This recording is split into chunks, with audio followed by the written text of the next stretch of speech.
Gipusil patay so wa mailhing responsable ang usa ka 33 anyos nga lalaki nga giingong nalambigit sa pagpangawat sa mga kable sa dakbayan sa Sugbo. Ani ang report ni Alan Domingo.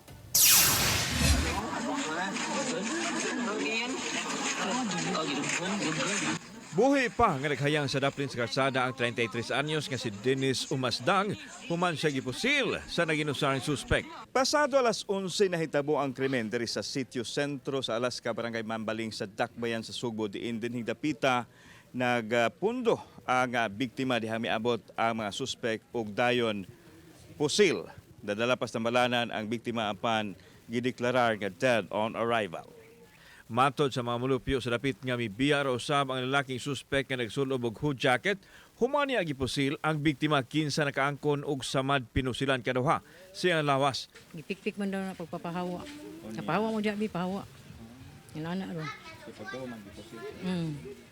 Sa man naghukdong siya. Di ara sa e-bike. Driver ni siya gibay. Oh, pero katong yang gikuanan nga e-bike dili to iyaha. Matod sa kanikapuyo sa biktima nga nalambigit sa pagpangawat ang iyang kanhi partner. Gani nasulod na matod pagkinis bilangguan kaduha kay gayon tungod sa pagpangawat. Kung asa siya nga lugar mo adto, maghimo man gud siya ka ng mga sala gud. Usa man salaa? Ano mga kawat-kawat ana ba?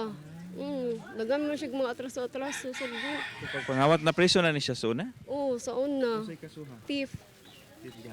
Kapila na siya na preso? Kaduha.